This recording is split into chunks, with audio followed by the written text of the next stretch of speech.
semuanya? Ini bagaimana kabarnya hari ini? Ya.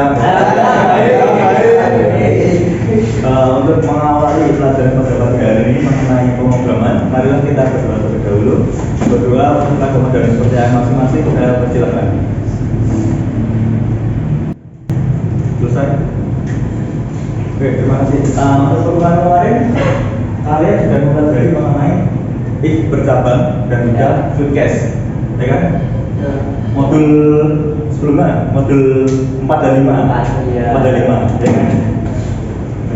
If bercabang dan juga fieldcase. If bercabang itu apa sebenarnya? Masih ingat nggak? Bercabang. If bercabang atau bersarang ya, jadi if ini struktur kondisi if tinggal yang switch case.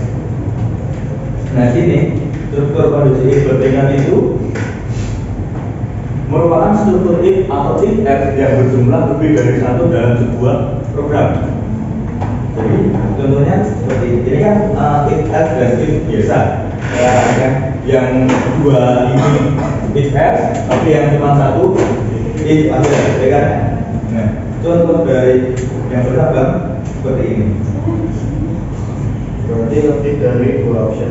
Ya, jadi yang pertama ini di gambarnya kan, if yang pertama ya, if jika benar dan salah. Tapi setelah di sini di yang benar ada if lagi. Jadi benar. Kemudian kita masuk struktur perulangan. Ya. Struktur perulangan untuk materi hari ini ya.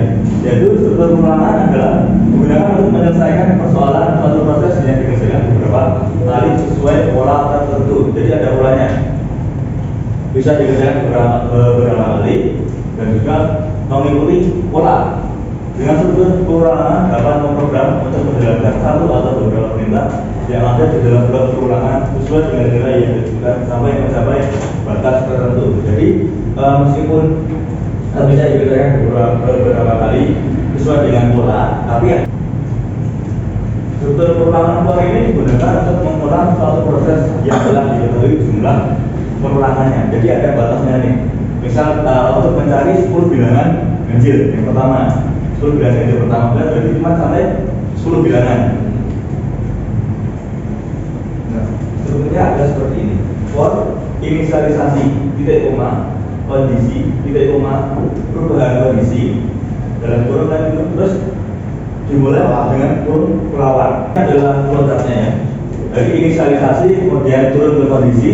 Jika kondisinya benar itu masih ibaratnya masih di dalam programnya, itu akan lanjut turun dan diproses kerjakan tuh, kemudian kondisinya berubah ke mengulang lagi di awal ke kondisi yang pertama terus sampai ketemu salahnya karena tadi kan 10 bilangan ganjil pertama, jadi ngulang sampai 10 kali. Setelah 10 kali sudah selesai kan setelah 10 11 toh ya. Berarti kan salah ya kan? Nah, setelah salah ini berarti false atau tidak ya.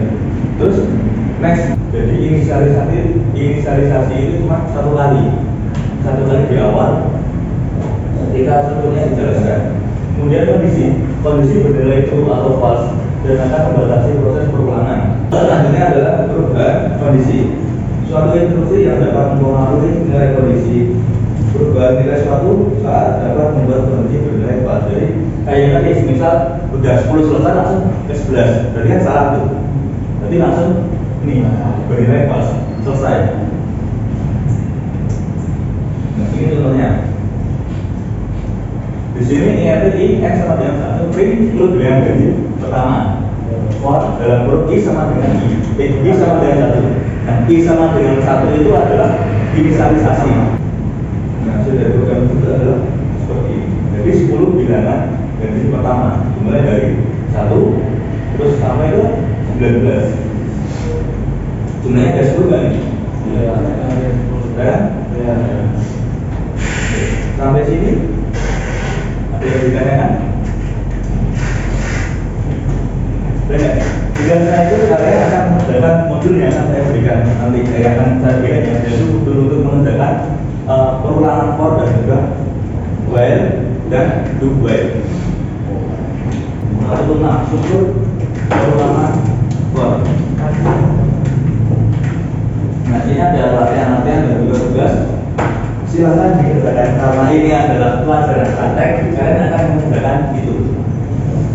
Nanti ketika ada yang ditanya ada error atau ada yang salah, silakan tanya ke saya.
Waktunya dari saya sudah mau selesai kan? Ya. Dari yang saya kerjakan itu ada pertanyaan nggak? Saya mau nanya Pak, ini yang tadi yang tabel modul 6.3 itu isinya gimana? Ya, yang sudah dimasukkan.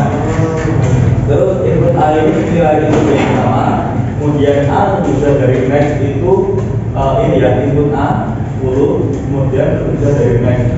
Nah, tapi itu yang pertama ini adalah untuk inisialisasi atau pengenalan. Jadi ibaratnya patokannya awalnya itu. Nah, contohnya di sini jadi intinya kalau misal nilai input A itu lebih kecil dari 10, match-nya masih tetap 10. Tapi kalau misal lebih dari 10 itu berubah dari nilai A-nya itu sendiri. Gitu. Paham? Itu pelajaran pada sore hari ini. Tapi sebelumnya saya mau mengabsen dulu hari ini yang tidak berangkat ya Pak. Aku. Kenapa? Izin. Lomba. Enggak. Saya lupa untuk pertemuan selanjutnya kita akan masuk ke dalam array satu dimensi dan juga manipulasi array satu dimensi. Apa itu? Ketemu lagi minggu pertemuan selanjutnya. Mari kita akhiri pelajaran pada hari ini. Untuk mengakhiri, silakan berdoa menurut agama dan kepercayaan kalian masing-masing. Berdoa dipersilakan. Terima kasih ya yang dapat saya sampaikan. Apabila masih terdapat kesalahan saya dalam menyampaikan, saya mohon maaf. Wassalamualaikum warahmatullahi wabarakatuh. Waalaikumsalam warahmatullahi wabarakatuh.